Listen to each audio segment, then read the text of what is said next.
Kung papansinin mo, mas ito yung maraming gera itong taon na ito. Ang pinakamatindi na pwede maranasan ng problema ng mundo, ang makontaminate ang tubig na iniinom natin.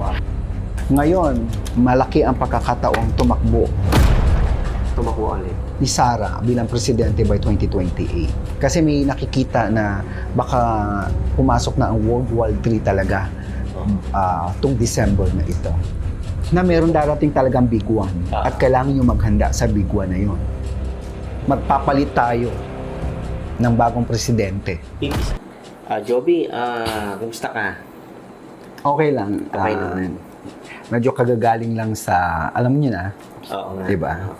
Naalala ko, Joby, yung pagbubukas ng year 2025, sabi mo, 2025 will be year of war, no? Oo. And recently nakikita natin na palawak yung conflict. So, hindi ako nanonood ng mga Hindi ka news. nanonood. Oo, kasi nga mas, yung TV ko kasi more on Netflix. Wala kaming GMA News or ABS-CBN. Natatandaan ko ngayon, sinabi ko na ito yung taon ng Year of War. This is also a warning year for us. Warning year. Kasi maraming mangyayari, nagulo. Saan So, gamitin ko na yung card ko para hindi opinion. Sigalot. Acto 10, kuha pa tayo ng 5.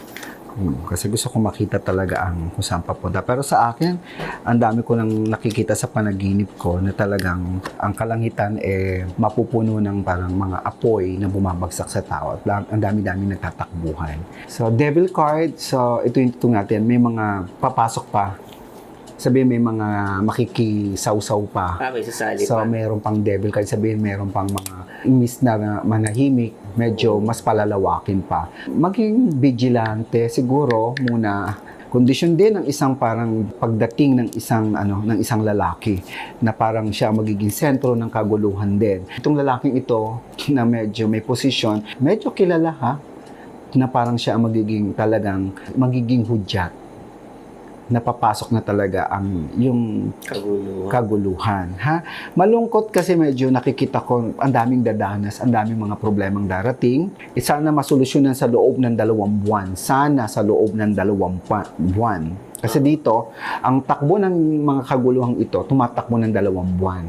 Pero kapag hindi na iayos itong usapin, magpapatuloy siya hanggang 2 taon. Kasi talagang nakasulat na mangyayari ang mga kaguluhang ito.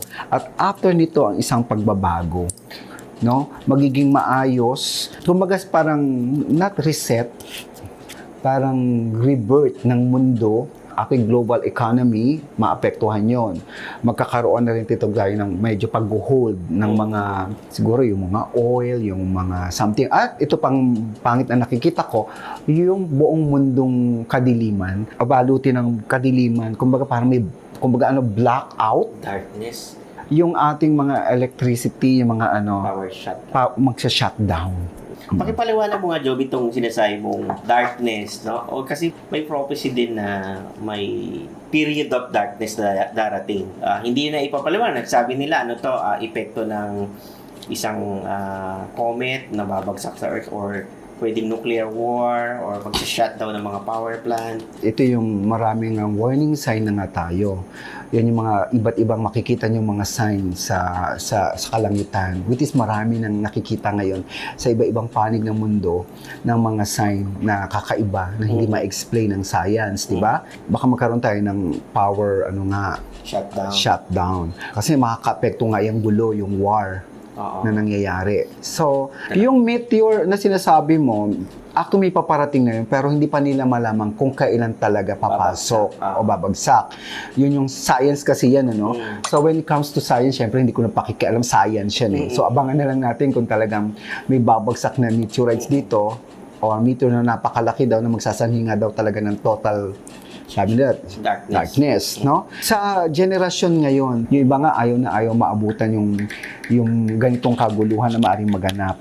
Pero kasi hanggang merong tao pa rin na nakikita na ng Diyos na nagdadasal at meron pa rin naman, nananatili pa rin ang kanilang faith sa itaas, ang pananampalataya nila. Hindi naman agad-agad talaga gugunawin ang mundo. Pero makakaranas po tayo ng maraming iba't ibang kaguluhan. No? Ayoko sana maging based tayo dun sa biblical. Ang kukunin ko muna itong nararamdaman ko. May mga lungkot, kalungkutan sa iba-ibang panig ng mundo. May dalawa pang bansa na maaaring makialam o apat na maaaring dumagdag. Sasali No? pa. So ito yung tinatawag natin ngayon lang nangyari kung tutuusin. Kung papansinin mo, mas ito yung maraming gera itong taon na ito. Diba? Hindi ba maapektuhan ang Pilipinas? Maapektuhan pa rin tayo. Globally, kapag war kasi ng ano yan, maapektuhan. So ito yung Third World War pa, kumbaga, di ba? Yung threat. Iba to. Pag sinabi kong iba na kasi ang mga ano, may mga missile na yan. Hindi ka gaya nung pwede ka magtago, di ba? Dito wala kang itatago. Isang ganunan lang pwedeng matunaw ang isang bansa. So makakapekto talaga, di ba? Sabi ko nga sa'yo, magkakaroon ng control nga, parang iaano nila yung oil. And alam mo yung oil, gagana ang electricity dahil din sa oil. Tama. So magkakaroon talaga ng worldwide shutdown. Ang sabi nila, siyempre may mga renewable power plant, yung solar, wind, tapos may mga nuclear power plant. Pero ang pinakamalaki pa ring source of energy is oil. Pero may mga presidente, sabihin mga bansa na mga leader ng presidente na talaga nagre-ready na rin talaga sila. May mga nagre-ready na parang sa akin, matuto na muna kayo makiramdam, mag-stock kayo ng pagkain ninyo. So, i-save nyo muna yung pera. Huwag muna kayo masyadong nagbibili na kung ano-ano na hindi naman nyo kailangan. Joby, ang problema yung naglalaban ngayon sa Israel at sa Iran, religion ang sentro. Oo. Pananampalataya. Tama ba yung pinaniniwalaan natin? Kasi pinagmumulan ng gulo yung mga religion, no? Oo. Kung hindi ko kukunin sa card, wala naman makakapagligtas na relihiyon sa katotohanan Yung paniniwala mo sa itaas, hanapin nyo talaga ang Diyos sa sarili ninyong pamamaraan. Alam ko makikita at makikita nyo yun. Pero yung epekto nito sa atin, yun nga magkakaroon ng mga pagbabago. May isang lalabas na na magiging parang sentro. Kumbaga siya yung pwedeng hangaan, dakilain ng mga tao. Yun. May isang tao na lalabas na sentro. Yun yung sinasabi ko nga sa inyo, di ba? Yung panahon na yung sinabi ko na may isang tao na ang tatawagin parang savior. Pero sabi nila nakasulat yung sa Bible. Yan, nakasulat pero panaginip ko yun At mga nakaitim silang nakasuot. At meron silang parang isang sign na nandoon yun yung parang tatak nila. No? Sa panaginip ko yun. Hindi ko alam kung yung mensahe o kailangan siguro iparating sa tao yung mga bagay na ito sa yung mga pinapakita sa akin. Hindi man ako propeta pero kasi manghula. May mga tao sa present ngayon na gustong iparating ng Diyos ang mga mensaheng ito. Diba? Parang hindi man propeta pero parang isang vision na makakatulong sa tao na iparating mo ito. Pwede ba natin sabihin na this is really the end times? Anong ibig sabihin ng end times sa'yo? Yung end times kasi, yung sinabi mo end times, ito na ba ang katapusan ng mundo? Nagsisimula na tayo, papunta na tayo doon. Ngayon, gaano katagal? Wala akong katiyakan pero papunta na tayo doon. Kaya nga warning ito na yung mga warning. Kasi nakalagay din naman sa Bible, di ba? 1,000 taon pa siya uling mamumuhay dito sa mundo. Yun yung huling mission niya. Ayun, hindi ko naabutan yun. 1,000 taon yun. Malamang nagsimula na yun many decades ago. Lahat, tandaan nyo, lahat na nangyayari sa ngayon, nakasulat yan sa Biblia. Hindi nyo pwedeng sabing hindi nakasulat yan. Sa Pilipinas. Alam naman natin, may sariling eksena yung mga leaders natin, no? May impeachment sa Congress. Anong role ng impeachment dito? Baka nga hindi nga yung impeachment na yun. Dito sa card ko, binubuhay na naman. Nagdi-dribble. Diba? Oo, nagdi-dribble sila. Pasahan nga sila ng bola Diba? Para tuloy ang lumalabas sa impeachment, moro-moro na. Ngayon, malaki ang pagkakataong tumakbo. Tumakbo alin? Ni Sara bilang presidente by 2028. Tingin mo mapapalitan ba ang Senate President? Medyo kinokontrol pa rin naman siya na manatili. Pero merong mga nagsasuggest na palitan talaga. At medyo isa sa mga nakikita ko dito, yung dating senator, para... Anong stars, no? O Boracay? Bakit lang? Tuloy pa rin naman siya. Pero alam mo pwede siyang tumakbong vice president. Like it. Oo. Pero malayo pang Presidente. Hindi ba sabihin may chance na ganun ang maging papel niya. Pero kasi din dito sa Baraha, yung obligasyon niya as ano, parang kung ano yung problema, kung saan yung ingay, doon siya. Populist. Nalawak po ba ang gera sa Europe? Di ba sabi ko may dalawa pang dadamay o apat na bansa? Sasali pa. May sasali. I hope hindi mangyari. Hindi matatapos ng taon na ito. Meron pang, May mangyayari. baka, sana hindi sumiklab yung war talaga. No? Actually, war na nga yan eh. No? Hindi lumaki.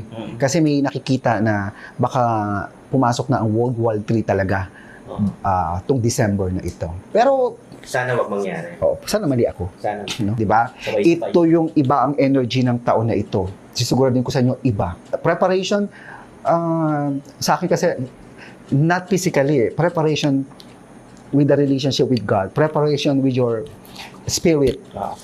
Walang realization sa mga magnanakaw. Ay, ganun. Sa mga nagiging pag-upo doon, kasi ayan na yung pera. Kaluluwa nila. Hindi mababago ang takbo ng Pilipinas. Kasi nasa ang kadumihan ng gobyerno mismo, kasi hindi pa nila nababago ang sistema. Paano mababago ang sistema? Ang tagal ho.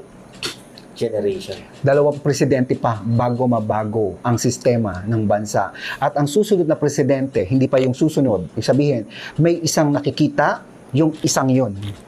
I think Ang nakatutok doon kung paano niya pauunlarin ang bansang Pilipinas. Ang mga mahihirap. kinumpute natin yung dalawang presidente pa. After pa nila, di ba? Oo. Tatlong presidente. Mula dito, sa presidente ito, Oo. ikatlo pa. Yes. 10 taon po yun. Doon pa lamang yung presidenteng yon ang nakikita ko, mas maayos siya sa lahat. Matagal pa mga dalawang generation. Kasi ang presidenteng yun nakikita ko, hindi greedy sa pera. Kung papaano ang tao tutulungan, kung papaano magiging matagal pa. Big. Ito pa pala no, ang gobyerno medyo nakakita ko ng kaguluhan din ha. Sa gobyerno. Oo ha. Pwede kasing ang nakaupo ngayon, medyo nakikita ko, may lalo ang next year o bago matapos nito, may lalabas na issue na medyo may gulo akong nararamdaman. And sana mali uli ako. Kung tutusin, gusto ko sana matapos ng presidente ang termino niya. Di ba sabi ko, meron siyang pagbabagong gagawin na maaari pa rin mapagpatuloy. Pero, meron pa rin negative energy na pumapasok na. Matatapos niya nga ba kanyang termino? May gulo kasi akong nakikita. Pag hindi niya naiayos yan, hindi niya matatapos. Magpapalit tayo ng bagong presidente. Pipisahan na niya. Sino ba ang vice president, di ba? Yun yun. At nararamdaman ko, nananahimik lang ang dalawang partido. Pero may sasabog na bigla. Na issue. Yes. But President BBM, you have to come clean. You have to explain it well to the people. Ikaw ang nagsimula ng investigasyon na ito, pero di mo sinasagot kung bakit hinayaan mo na salaulain ng Kongreso ang 2023, 2024 at 2025 GAA. Noong 2023, some 300 billion were inserted and diverted by Congress. Di ka kumibo. Pati na ang gabinete mo, hindi kumibo. 2024, more than 500 billion were inserted and appropriations were diverted. Hindi ka pa rin kumibo. Ang gabinete mo, hindi rin kumibo.